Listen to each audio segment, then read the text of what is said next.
그러면 키 덜 커? 키가 왜 그럴까? 그럼 몸에 안 좋지 아무래도. 키가 덜 자랄 수도 있고. 원아, 응? 잘 자고 좋은 꿈 꾸거라.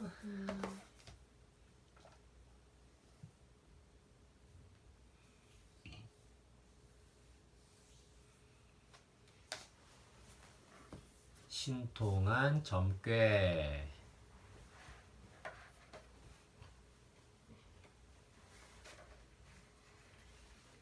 인성 덕목, 부끄러움. 인성 열기. 흠흠. 선비 체면에 배를 팔다니 부끄럽군. 배 사세요. 인성 사전. 숫기가 없어 다른 사람 앞에서 말이나 행동을 하는 것이 어려운 것을 부끄러움이라고 해요. 인성전래 사자성어. 백면서생. 흰백 난면 글서 날생. 희고 고운 얼굴에 글만 읽는 사람이라는 뜻으로 글만 읽어 세상 물정이 어둡고 경험이 없는 사람을 이르는 말이에요. 옛날에 가난한 선비 부부가 살았는데 선비는 하루 종일 책만 읽었어요. 밥해 먹은 지가 어찌나 오래됐는지. 솥단지에는 거미줄이 쭉쭉 쳐져 있고 쌀독에는 먼지만 뽀얗게 쌓여 있었어요. 보다 못한 이웃 사람들이 선비 부부를 찾아왔어요. 이 배틀을 빌려줄 테니 배라도 짜서 팔아요. 그렇지 않으면 둘 다 굶어 죽겠어요. 부인은 몇 번이고 고맙다고 인사를 하고 그날부터 열심히 배를 짜기 시작했어요. 며칠 후 부인이 선비에게 배 한 피를 내밀었어요. 여보, 장에 가서 배를 팔아 쌀 좀 사오세요. 그렇게 해서 선비는 난생 처음 돈을 벌러 장에 나갔어요. 선비는 구석진 자리에 배를 펼쳐놓고 모기만한 소리로 중얼거렸어요. 흠, 배 사세요. 질기고 좋은 배요. 어흠, 이거야 원, 선비 체면에. 다행히도 솜씨 좋은 부인이 짠 배는 순식간에 팔렸어요. 선비는 손안에 돈을 보니 신바람이 났어요. 내가 돈을 벌다니 이게 꿈이냐 생시냐? 선비는 누가 돈을 채가기라도 할까봐 허리춤에 단단히 묶었어요. 그러고는 콧노래를 흥얼거리며 시장을 돌아다녔어요. 이 돈으로 무얼 살 거나? 책을 살 거나? 아니지. 쌀도 사고 떡도 사서 부인이랑 오순도순 사이좋게 먹어야지. 그런데 바로 그때였어요. 거지 할아버지가 꾀재재한 주름진 손을 내밀었어요. 한 푼만 주소. 한 푼만 주소. 배고파 죽겠소. 한 푼만 주소. 사람들은 귀찮다는 듯이 한마디씩 했어요. 왜 길을 막고 섰어요? 저리 좀 비켜요. 웬 거지 영감택이래. 선비도 두 눈 질끈 감고 돌아서려는데 발이 안 떨어지는 거예요. 그래, 우리는 또 배를 짜다 팔면 되지. 선비는 배를 팔아 번 돈을 모두 할아버지에게 주었어요. 할아버지는 고맙다며 선비에게 점괘를 일러주었어요. 착한 선비, 점괘를 꼭 기억하시게. 위험하면 가지 마라. 무서우면 춤을 춰라. 반겨주면 설설 기어라. 그런데 막상 집에 돌아가려니 실망할 부인이 떠올랐어요. 애타게 기다릴 텐데 빈손으로 갈 수도 없고. 그래, 강 건너 마을에 가서 일하고 품값이라도 받자. 선비가 배를 타려는데 사람을 가득 실은 배가 위태롭게 보였어요. 그때 떠오르는 말. 위험하면 가지 마라. 선비는 얼른 배에서 내렸어요. 아니나 다를까 사람 무게를 견디지 못한 배는 얼마 못 가 홀랑 뒤집히고 말았어요. 위험하면 가지 마라. 그거 참 신통한 점괘일세. 선비는 놀란 가슴을 쓸어내렸어요. 그런데 또다시 부인의 얼굴이 떠올랐어요. 그래, 산에 가서 나무라도 해다 팔자. 나무를 하러 깊은 산속으로 들어가다 보니 어느새 밤이 되었어요. 첩첩산중이라 집도 사람도 없고 무심한 달만 휘영청 떠 있었지요. 선비는 하는 수 없이 동굴에서 하룻밤을 지내기로 했어요. 휘영청은 달빛이 몹시 밝은 모양입니다. 잠을 자려는데 슬슬 배가 고파왔어요. 선비는 혹시 먹을 거라도 있나 하고 주위를 더듬거렸어요. 옳지, 여기 둥그스름한 게 있구나. 나무 열매인가? 선비는 그것을 들어 달빛에 비춰보고는 화들짝 놀라 뒤로 벌러덩 자빠졌어요. 해골이다! 그때 갑자기 해골 더미에서 괴물이 벌떡 일어났어요. 식은땀이 삐질삐질, 다리가 후들후들. 선비는 너무 무서워 멍하니 서 있었어요. 그때 무서우면 춤을 춰라라는 점괘가 떠올랐어요. 선비는 덩실덩실 춤을 추기 시작했어요. 그런데 선비가 춤을 추자 신기한 일이 벌어지기 시작했어요. 덩실덩실 더 덩실 더덩 덩실덩실 더 덩실. 선비가 춤을 추는 동안 괴물이 잘생긴 젊은이로 변했어요. 고맙습니다, 선비님. 저는 본래 옥황상제님 문직이었습니다. 그런데 죄를 지어 흉측한 괴물이 되었지요. 옥황상제님은 저에게 사람과 함께 춤을 추어야 원래의 모습이 될 수 있다고 하셨습니다. 얘기를 들어보니 그동안 동굴에 왔던 사람들은 괴물의 모습을 보고 놀라 기절하거나 죽어버렸던 거예요. 은혜를 갚고 싶습니다. 무슨 소원이든 말씀해 보세요. 선비는 곰곰이 생각하다가 말했어요. 내가 아는 사람들과 함께 밥 한 끼라도 배불리 먹고 싶소. 그러자 젊은이는 바위 하나를 가리키며 그 바위 밑을 파보라고 하고 사라졌어요. 선비가 커다란 바위 밑을 파보니 어른 키만한 산삼이 한가득 있는 게 아니겠어요? 선비는 산삼을 지게에 가득 지고 산을 내려갔어요. 무서우면 춤을 춰라. 어허, 참 신통한 점괘일세. 집에 도착하자 부인이 버선발로 달려나와 반겨주었어요. 선비도 너무 반가워서 부인을 얼싸안으려 했지요.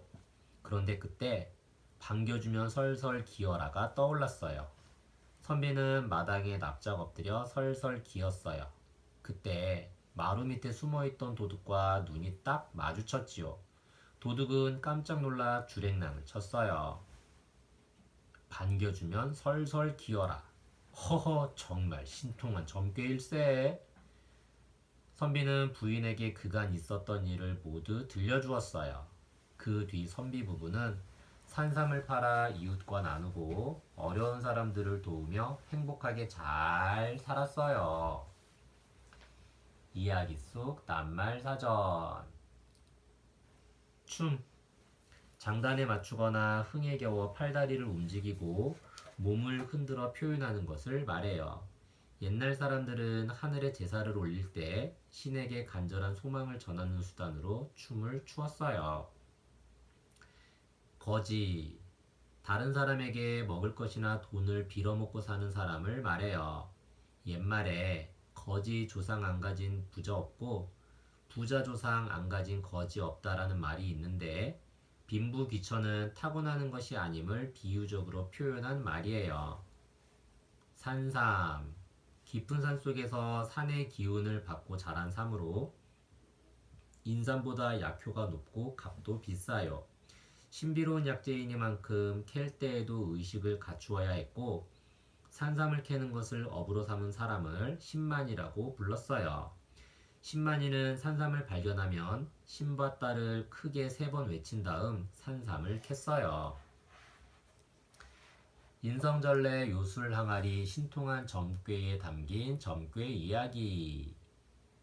지금처럼 과학 문명이 발달하지 않았던 옛날에는 내일의 일을 예측하는 것이 몹시 어려운 일이었어요. 그래서 사람들은 여러 가지 점괘를 통해 미래의 기람과 흉함을 알아보았지요. 옛날 사람들이 점괘를 알아내던 방법에는 어떤 것이 있는지 살펴보아요. 이야기 속 문화 산맥. 신통방통한 점괘. 옛날 사람들은 어떻게 앞날을 점쳤을까요? 왁자지껄 장이 서면 콕콕 새 점도 보고 봄을 맞는 입춘에는 보리싹을 뽑아 1년 농사를 점쳤지요. 옛사람들이 쳤던 점에는 생활 속의 지혜가 듬뿍 묻어 있어요. 하늘에 말씀이 있으면 땅에도 말씀이 있을 것이요. 감응하시면 순통하시오. 지금 어디서 사는 아무개가 모년 모월 모일 생일점을 치니 신령께서는 거역지 마시고 잘 점지해 주십시오. 양갓집 규수라면 반드시 배워야 할 점. 집안의 살림을 맡아 하는 부녀자는 앞날을 보는 눈이 있어야 했어요. 그래서 옛날 양갓집에서는 딸을 시집 보내기 전에 점치는 방법을 가르쳐 주었어요. 점에만 의존하라는 뜻이 아니라 노력하며 살아야 한다는 것을 알려주기 위해서였지요. 제비점. 예로부터 제비는 좋은 소식을 전하는 새로 알려져 있어요. 그래서 제비가 3년째 집안으로 찾아와 집을 지으면 집안이 크게 성공한다고 믿고 제비집 고사를 지냈어요. 또 해마다 제비집이 점점 커지면 좋은 징조로 보고 구슬하기도 했어요. 새점. 점괘가 적힌 종이가 가득 든 나무함에 새를 올려놓아요. 그러면 새가 종이 중 하나를 부리로 콕 찍어 올리지요. 그 종이에 적힌 점괘를 받는 방법이 바로 새점이에요. 지금도 큰 재래시장에 가면 새점을 치는 사람을 볼 수 있어요. 콩점. 콩점은 마을 사람들이 모두 참여하는 점이었어요. 마을의 집 수만큼의 콩에 각각 남자 어른의 이름을 적어요. 그리고 그 콩을 모두 집에 쌓아 샘에 담가두었지요. 그리고 다음날 아침 건져보아 콩이 많이 부푼 집이 그해 좋은 일이 일어날 것이라고 믿었어요. 이 점은 주로 대보름날 행했어요. 보리점. 농부들에게는 풍년과 흉년이 가장 큰 관심사였어요. 입춘날 보리밭에 나가 보리싹을 뽑아보고 그 뿌리가 세 가닥이면 풍년, 두 가닥이면 평년, 한 가닥이면 흉년이 된다고 믿었지요. 이지암 선생의 토정비결. 토정 이지암은 조선시대의 학자로 천문, 지리, 음양에 능통했어요. 백성들이 굶주림에 어렵게 살아가자 이지암은 백성들에게 희망을 주고 싶었어요. 미래를 보는 남다른 통찰력이 있었던 이지암은 나쁜 운은 피해가고 좋은 운은 열심히 일하여 맞이하라는 뜻을 담아 토정비결을 썼어요. 토정비결은 지금까지도 한 해의 운을 점치고 계획하는 수단으로 인기가 있어요. 이순신 장군이 보았던 유점. 이순신 장군도 점을 보았다니 놀랍지 않으세요? 이순신 장군이 쓴 난중일기에 보면 외적을 물리치는 일을 계획할 때 적이 언제쯤 나타날지 알고자 할 때 병이 든 가족이나 친구를 걱정할 때 유점을 봤다고 해요. 유점은 4개의 윷가락을 던져 나오는 모양을 보고 점치는 방법으로 그 방법이 어렵지 않아서 누구나 쉽게 보던 점이었어요. 윷가락을 3번 던져서 도, 윤, 유치 나오면 가난한 이가 많은 재물을 얻을 징조라 여기고 도, 윷, 거리 나오면 귀인의 도움으로 어려움을 이겨낼 징조라고 생각했지요. 유점 역시 살아가는 데 희망을 주고 올바른 행동으로 이끄는 내용을 주로 담고 있어요. 철학이 담긴 생각 장면. 선비에게 어떤 일이 벌어질까요? 거지 할아버지가 전해준 점괘는 무엇이었나요? 위험하면 가지 마라는 당연한 말이지만 어떤 위험한 일이 벌어질 것인지 궁금하지요? 그런데 무서우면 춤을 춰라는 어떤 의미일까요? 무서운데 춤을 춰야 하다니 어떤 상황이 펼쳐지게 될지 곰곰이 생각해 보세요. 반가우면 설설 기어라는 또 무슨 뜻일까요? 선비에게 앞으로 어떤 일이 벌어질지 점괘를 바탕으로 이야기해 보세요. 선행을 베풀고 받은 점괘가 선비를 어떻게 도와주게 될지 상상해 보세요. 각각의 점괘가 무엇을 뜻하는 것인지 먼저 이야기해 보고 뒷이야기를 자유롭게 이야기해 보세요. 누가 이야기의 결과에 가장 근접한 예측을 하였는지 미리 점을 쳐보아도 좋겠지요. 이야기 속 속담 사전. 한치 앞을 못 본다. 한치는 손가락 한 마디 정도 되는 짧은 길이야. 이 속담에서는 진짜 앞에 있는 물건을 보지 못한다는 것이 아니라 그렇게 짧은 시간, 그러니까 앞으로 몇 초, 몇 분 후의 일도 우리는 알지 못한다는 뜻이지. 그래서 점을 치는 것인지도 몰라. 하지만 현실에 충실하게 열심히 사는 것이 더 중요하다는 것을 꼭 명심해. 알쏭달쏭 논술 산맥 점괘 만들기. 이야기 속에서 점괘는 위험한 상황에서 벗어나게 해주는 역할을 했어요. 이야기의 점괘처럼 미리 어려운 상황을 대처할 수 있는 점괘를 생각해 보세요. 그림을 보며 뭐뭐 하면 뭐뭐 해라 하는 형식의 점괘를 만들어 보세요. 그리고 빈 곳에는 여러분이 해야 할 것을 그림으로 그리고 해야 할 일을 점괘처럼 써보세요. 앞으로 다가올 위험을 줄여주고 더 나은 미래로 이끌어주는 점괘를 만들어 보아요. 추우면 두꺼운 옷을 입어라는 감기에 걸리지 않기 위해서라면 반드시 해야 할 일이에요. 집에 오면 손 씻어라는 집에 오면 손 씻어라 역시 건강을 지킬 수 있는 점괘이지요. 학교 가면 공부해라처럼 더 나은 미래로 이끌어주고 올바른 습관을 길러주는 점괘도 있을 거예요. 여러 가지 점괘를 만들고 실천해 보세요. 배고프면 밥 먹어라. 이야기 속 작가 생각. 어떤 사람들은 내가 쓰고 남은 것이 있어야 다른 사람에게 베풀 수 있다고 말합니다. 하지만 그건 베풀고 나누었을 때의 기쁨을 알지 못하기 때문에 하는 말입니다. 여러분은 작은 초콜릿 조각을 짝꿍과 함께 나누어 먹어본 적이 있나요? 그때의 기분이 어땠나요? 아마도 혼자 먹을 때보다 기분이 2배, 아니 3배는 더 좋았을 거예요.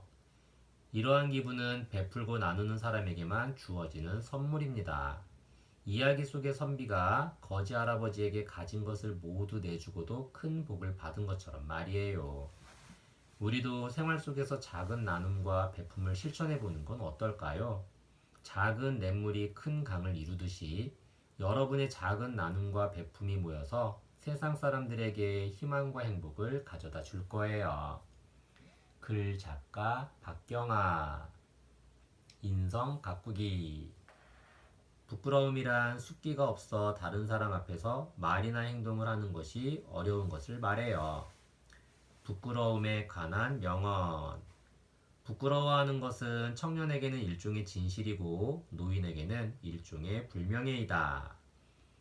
넘어지는 것은 부끄러운 일이 아니다. 하지만 그 자리에 누워 불평하는 것은 부끄러운 일이다. 배우려는 학생은 부끄러워해서는 안 된다.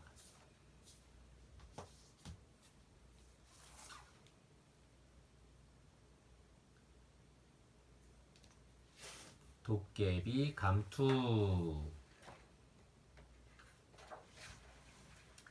인성 덕목. 욕심. 인성 열기. 저놈이 우리 감투를 가지고 도망가고 있어. 저런 욕심쟁이 같으니라고. 히히, 이 도깨비 감투만 있으면 부자가 될 거야. 인성 사전. 분수에 넘치게 무엇을 탐내거나 누리고자 하는 마음을 욕심이라고 해요. 인성전래 사자성어. 자승자박. 스스로 자, 노끈승. 스스로 자, 얼굴박. 자신이 만든 줄로 제 몸을 스스로 묶는다라는 뜻으로 자기가 한 말과 행동에 자신이 구속되어 어려움을 겪는 것을 이르는 말이에요. 한 선비가 10리길을 걸어 친척 집에 다녀오고 있었어요. 아직도 두어 고개를 더 넘어야 하는데 그만 어둑어둑 해가 기울고 말았지요. 주위를 둘러보니 고갯마을에 낡은 초가집이 한 채 있었어요. 저기에서 하룻밤 묵어 가야겠구먼. 하루 종일 걷느라 피곤했던 선비는 초가집에 들어서자마자 잠이 들었어요. 썩닥썩닥 깔깔깔 수근수근 띨띨띨. 잠결에 들려오는 말소리에 선비는 슬쩍 눈을 떠보았어요. 그런데 이게 웬일이에요? 글쎄, 도깨비들이 나타났다 사라졌다 하는 거예요. 가만히 살펴보니 도깨비들이 뭔가를 썼다 벗었다 하는 게 아니겠어요? 선비가 벌벌 떨며 그 모습을 지켜보고 있는데 도깨비들이 그만 선비를 보고 말았어요. 손님이 왔구려. 그럼 오늘 이대감댁 제사에는 못 가는 겐가? 글쎄 무슨 좋은 수가 없을까? 옳거니 이러면 어떻겠는가? 도깨비들 중 한 놈이 성큼성큼 다가오더니 선비의 머리 위에 감투를 척 씌워주었어요. 순간 선비의 모습이 감쪽같이 사라졌지요. 오호라, 이게 말로만 듣던 도깨비 감투로구나. 자, 이제 슬슬 가보세. 그라세. 도깨비들과 선비는 도깨비 감투 하나씩 쓰고서 구불구불 산길을 따라 고개를 넘어갔어요. 이대감댁 제사상에는 고기며 나물이며 맛난 음식들이 그득했어요. 얼씨구 절씨구 좋구나 좋아. 배불리 먹고 신나게 노세. 도깨비들은 상 위로 올라가 덩실덩실 춤을 추며 먹어댔어요. 감투를 쓴 선비도 덩달아 신이 났지요. 그런데 제사를 지내던 사람들이 얼굴이 파래져서 버들버들 떠는 게 아니겠어요? 도깨비들이 먹은 음식은 멀쩡한데 선비가 먹는 음식들은 쓱쓱 사라지니 놀랄만도 하지요. 꼭기요! 꼭기요! 새벽닭이 요란하게 울어대자 도깨비들은 불이 나게 이대감집을 빠져나왔어요. 물론 감투를 쓴 선비도 도깨비들을 따라 나갔지요. 고개를 넘던 선비는 문득 이런 생각이 들었어요. 요놈들을 따라가도 죽고 도망가도 죽는다면 차라리. 선비는 슬며슬며 두어 걸음 뒷걸음질 하다가 잽싸게 뒤돌아 뛰기 시작했어요. 이놈, 우리 감투 내놔라! 감투! 도깨비들이 고래고래 소리를 지르며 따라왔지만 날도 밝고 배도 불러 그만 선비를 놓치고 말았어요. 휴, 살았어. 자기 집 안방으로 시금벌떡 뛰어들어간 선비는 그제야 다리를 쭉 뻗으며 편한 숨을 내쉬었어요. 선비가 감투를 벗자 아내가 깜짝 놀라며 해구머니나 영감 언제 들어왔수? 선비가 감투를 쓰자 아내가 어리둥절. 아니 이 양반이 그새 또 어딜 가셨나? 허허 이거 참 신기하고 재미난 물건일세. 도깨비 감투를 얻은 선비는 더덩실 어깨춤이 절로 났어요. 그 후로 선비는 밤마다 도깨비 감투를 쓰고 동네방네 제삿집을 모조리 찾아다니며 사람들을 놀려주었어요. 하루는 선비가 으리으리한 기와집에 제사 음식을 배불리 먹고 나오다가 주인 영감이 묵직한 돈주머니를 숨기는 것을 보았어요. 선비는 냉큼 가서 그 돈주머니를 훔쳤지요. 이렇게 날이 가고 달이 갈수록 선비의 욕심은 점점 더 커져만 갔어요. 맛난 음식도 먹고 꼭 먹고 알먹기 일세. 선비의 곳간에 돈과 곡식이 그득할수록 동네 사람들은 밤새 도둑이 들었다고 울고불고 야단이었지요. 그래도 선비는 미안한 줄 모르고 제 욕심만 차렸어요. 그러던 어느 날 선비가 감투를 집에 두고 잠시 일을 보러 나갔어요. 때마침 방을 치우던 아내가 도깨비 감투를 발견했어요. 아니 이게 웬 낡아 빠진 감투람? 선비의 아내는 감투를 화롯불에 휙 던졌어요. 밤이 되어 건넌 마을 제삿집에 가려던 선비는 도깨비 감투가 보이지 않자 아내에게 물었어요. 여보, 혹시 방 안에서 감투 하나 못 보았소? 아, 그거요. 너무 낡아서 화로에 던졌는데 왜 그러슈? 선비는 두 눈이 휘둥그레져서 펄펄 뛰었어요. 화로 속에는 재만 폴폴 날리고 있었지요. 곰곰이 생각하던 선비는 무릎을 탁 쳤어요. 그래, 도깨비 감투는 태워도 도깨비 감투일 테지. 선비는 옷을 홀랑 벗고 제 온몸에 재를 발랐어요. 신통하게도 스르륵 스르륵 몸이 점점 사라졌어요. 단숨에 제삿집으로 달려간 선비는 손에 바른 재가 훌훌 벗겨지는 줄도 모르고 요것저것 맛난 음식을 집어먹었어요. 난데없이 하얀 손이 제사상에 불쑥 나타나서 이것저것 음식들을 집어들자 사람들이 모두 까무러치게 놀랐어요. 오호라, 이놈이 바로 제사밥 도둑이로구나. 여봐라, 도둑 잡아라. 사람들이 모두 함께 달려들어 하얀 손을 단단히 붙잡았어요. 사람들이 손을 꽉 잡고 몽둥이로 마구 때리자 선비 몸에 묻은 재가 떨어져 나갔어요. 여봐라! 몽둥이로 더 치거라! 결국 온몸에 바른 재가 모두 떨어져 나가고 발가벗은 선비가 떡 나타났지요. 요놈! 감히 제사 음식에 손을 대! 이제야 잡혔구나, 이놈, 이 도둑놈! 마을 사람들이 우르르 몰려와 선비를 단단히 혼내줬어요. 아이고 창피해. 아이고 망했네. 선비는 싹싹 빌면서 걸음아 날 살려라 도망을 갔어요. 이야기 속 낱말 사전. 감투. 옛날에 남자 어른이 머리에 쓰던 것으로 집안에서는 그대로 쓰고 외출할 때는 그 위에 갓을 썼어요. 주로 말꼬리, 말꼬리털, 말총으로 만들지요. 벼슬을 상징하기도 해서 벼슬에 오르는 것을 감투를 쓰다라고 말하기도 했어요. 제사 음식. 제사상에 놓는 음식으로 정성을 가득 담아 만들었어요. 제사 음식을 만들기 전에 몸을 씻고 깨끗한 옷으로 갈아입고 마음가짐을 바르게 했어요. 제사를 지내고 난 후 제사 음식은 여러 사람이 나누어 먹었어요. 기와집.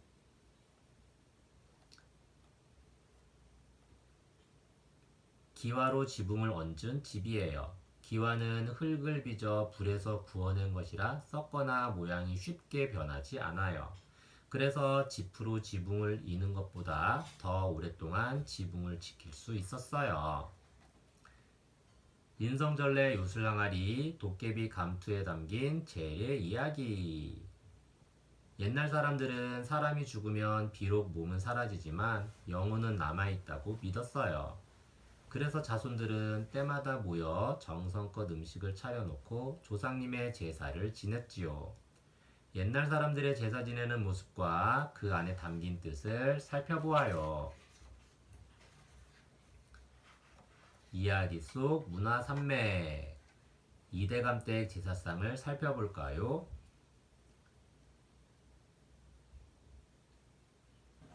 제사 음식을 상에 차리는 것을 진설이라고 하는데 그 순서가 정해져 있어.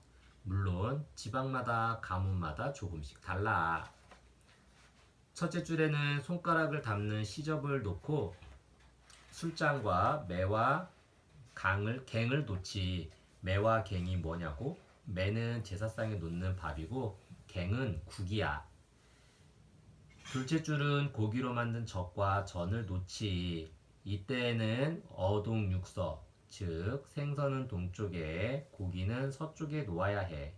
참, 생선을 놓을 때에는 두동미서, 즉 머리는 동쪽으로 꼬리는 서쪽으로 가게 해야 해. 셋째 줄에는 탕을 놓고 넷째 줄에는 포, 나물, 간장, 식혜를 놓는단다. 탕과 식혜는 국물을 빼고 건더기만 넣는 것이 원칙이야. 다섯째 줄에는 과일을 놓는데 두 가지 방법이 있어. 조율 이시에 따라 대추, 밤, 배, 감 순으로 놓거나 홍동백서에 따라 붉은 과일은 동쪽에, 하얀 과일은 서쪽에 놓아. 제사는 조상 없이 내가 존재할 수 없다는 의미에서 조상의 고마움을 잊지 않고 효를 계속한다는 뜻이 담겨 있어. 복숭아, 꽁치, 삼치, 갈치, 고추, 그리고 마늘 등은 제사상에 놓아서는 안 돼. 복숭아는 귀신을 쫓는 음식으로 여겨서 제사상에 놓지 않았어. 그래서 조상님이 복숭아를 보고 오시지 않을까봐 올리지 않았어. 다른 것에도 비슷한 뜻이 담겨 있어. 밤, 대추, 배, 감, 은행 같은 과일은 모두 홀수로 놓아야 해. 13579 이렇게 홀수로 놓아야 해. 추석 차례상에는 매, 밥 대신 송편을 놓고 설날에는 매 대신 떡국을 놓지. 제사상에 올리는 음식 중에 감, 밤, 대추를 삼실과라고 해. 생가지를 찢어 접을 붙여야 열매가 맺는 감은 자식을 기르는 부모의 마음을 닮았어. 뿌리가 먼저 난 뒤에 줄기와 떡잎이 나오는 밤은 뿌리 같은 부모 없이 자식이 날 수 없다는 것을 뜻해.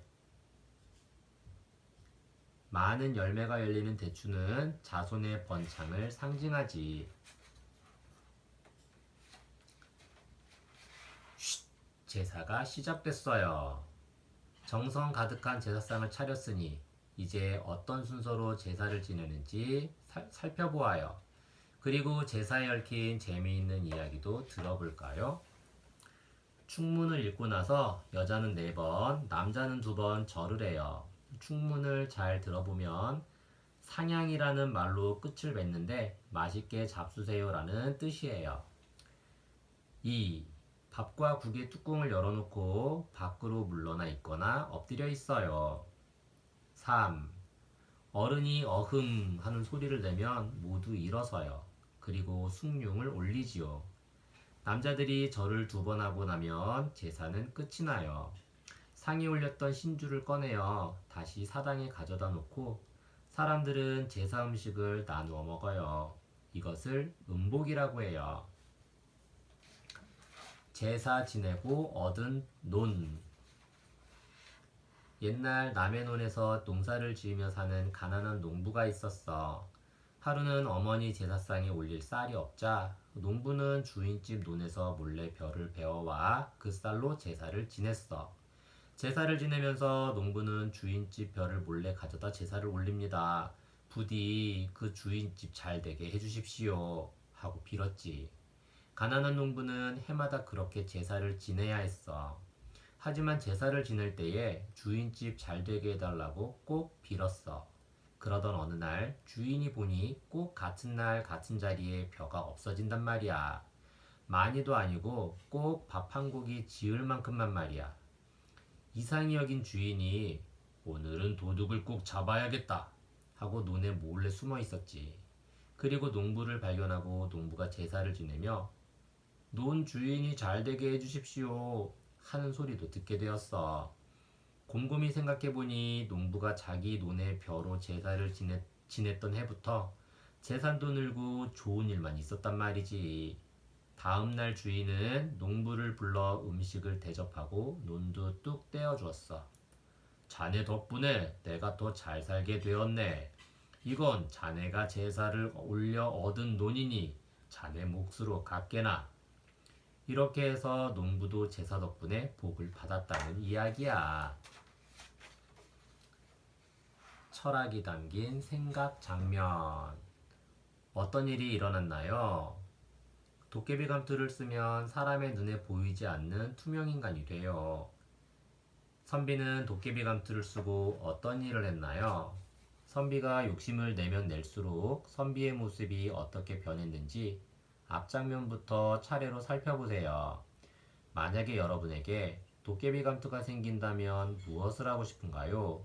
도깨비 감투를 어떻게 사용해야 잘 쓸 수 있을지 생각해 보세요. 첫 장면부터 선비의 얼굴을 잘 살펴보면 도깨비 감투를 가지고 욕심을 부리면 부릴수록 모습이 변하는 것을 알 수 있어요. 사람은 나이가 들면 자기 얼굴에 책임을 져야 한다고 했어요. 선비가 욕심을 부리지 않고 좋은 일에 도깨비 감투를 사용하면 어떻게 될까요? 욕심을 부렸을 때 모습이 어떻게 변하는지, 예쁜 얼굴을 가지려면 어떻게 해야 하는지 이야기를 나누어 보세요. 이야기 속 속담 사전. 꼬리가 길면 잡힌다. 여기서 꼬리는 동물의 꼬리가 아니야. 바로 사람들이 어떤 일을 하고 난 후에 남기는 흔적을 말하는 것이지. 처음엔 아무도 모를 것 같지만 나쁜 짓을 오랫동안 하면 끝내는 잡히기 마련이라고. 알쏭달쏭 논술 산맥. 상상해서 써보기. 도깨비들이 다양한 감투를 쓰고 있어요. 각각의 모양에 따라 다양한 모습으로 변할 수 있지요. 사다리를 따라 내려가서 나온 그림을 보고 각각의 역할에 대해 말해보세요. 또한 빈자리는 내가 원하는 것을 이루어주는 자리예요. 내가 원하는 것은 무엇인지 상상하면서 써보세요. 사다리를 따라가 보면 아빠 되는 감투도 있고 노인이나 아이가 되는 감투도 있어요. 물론 투명인간이 되는 것도 있지요. 내가 원하는 것이 무엇인지 그리고 감투를 어떻게 사용할지 구체적으로 생각해 보세요. 자기의 생각을 논리적으로 표현하는 방법을 알려주는 활동이에요. 전래랑 명작이랑. 벌거벗은 임금님. 도깨비 감투와 명작동화 벌거벗은 임금님은 정직에 대한 이야기예요. 다음 벌거벗은 임금님의 그림을 보고 누가 정직한지 이야기해 보세요. 화려하고 멋진 옷을 좋아하는 임금님이 살았어. 임금님은 매일 무슨 옷을 입을까 생각했어요. 두 명의 거짓말쟁이가 나타나 어리석은 사람의 눈에는 보이지 않는 특별한 옷을 만들어 주겠다고 했어요. 거짓말쟁이들이 옷을 만들고 있었지만 신하의 눈에는 보이지 않았어요. 임금님은 아무것도 보이지 않았지만 어리석다는 소리를 듣고 싶지 않아 옷이 훌륭하다고 감탄하는 척 했어요. 임금님은 새 옷을 입고 거울을 봤어요. 사람들은 임금님이 아름다운 옷을 입었다고 칭찬했어요. 한 꼬마가 임금님에게 벌거숭이라고 소리치자 임금님은 너무 부끄러워 궁전으로 뛰어 들어갔어요.